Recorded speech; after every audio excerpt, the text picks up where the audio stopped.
Hello and welcome to Pandora Astrology's monthly horoscope for Virgo. I'm Julia Mijas. And I'm Jamie Kale Miller. Well, hey there, Virgo. I hope that you took full advantage of the gathering of planets in your sixth house of the job last month. They would have given you a lot of support to organize and set up better systems at work, maybe spiffing up your calendar or cleaning out your project task lists. And I did mention it in your horoscope last month. That is still going on, but only for about the first third of the month through March 11th. And Venus is going to support your good relationships at work and your relationships with people that you may work with or for, pretty much just through the first third of the month. So that's nice, but it doesn't really give a ton of career activity because Venus then quickly moves on into your seventh house, which is the relationship zone.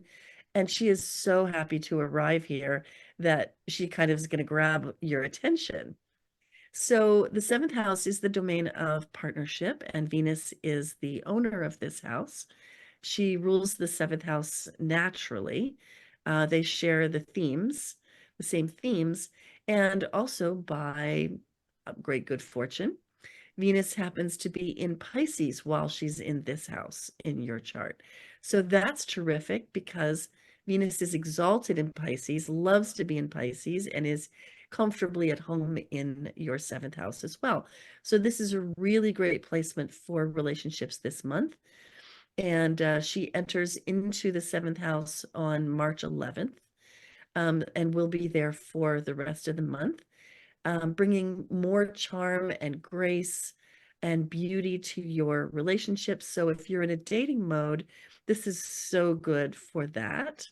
And also because Venus being in Pisces is going to be like relaxed and flexible and kind of mysterious and sexy. And yeah, just bringing all kinds of charm to your aura, if you don't mind a little new age lingo there. There's also a Pisces new moon happening the day before Venus arrives in your seventh house, and that's March 10th. And new moons tend to bring a fresh feel, the planting of seeds, a new beginning. And so that can signal the beginning of a relationship or the beginning of a new depth of relationship in one that you already have. And it's a wonderful time to kind of pull inward and do a little sort of co-introverting with your partner, to pull inward with your partner. And yeah, just Netflixing and chilling and just like hanging out at home and being cozy is a really great way to spend that new moon. And I also wanted to mention that just a little bit later in the month, around March 16th to 20th, Venus is going to come into opposition with Juno, which you may remember I've mentioned in the last couple of horoscopes is retrograde now. So Juno is putting you through a relationship retrospection, and it may feel rather personal because she is in Virgo. But while Venus opposes Juno, March 16th to 20th, there may be some big insights and some breakthroughs in that relationship retrospection period. And that could be pretty sweet.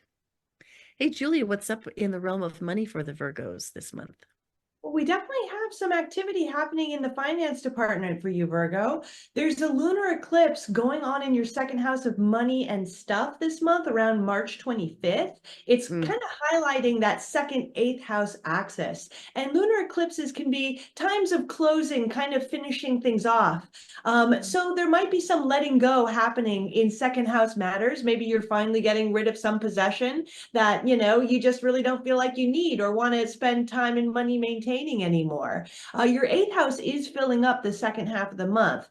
So Mercury and the sun and other planets are sort of focusing on other people's resources for you this month. That can mean anything from your partner's income to a family inheritance to even loans or investments that you have with a bank or other institution. So yeah, really, I think by the second half of the month, especially, you're going to be focusing on shared resources. This house also rules taxes too. So this is the tax season. That might be where all of your focus is going as well. Mercury will be going retrograde in your 8th house next month. So really try to get your financial ducks in a row now, because Mercury retrograde periods can be, times of review when it comes to money. So try to get off to a good start by doing the most that you can this month. Well, that's all for today. If you had fun with this horoscope, then please do hit that like button, subscribe to our channel, and tell your friends about us. Find our site at pandoraastrology.com to get a reading with one of us, and find us on Patreon for workshops and classes. And we'll see you around the cosmos. Bye-bye. Bye-bye.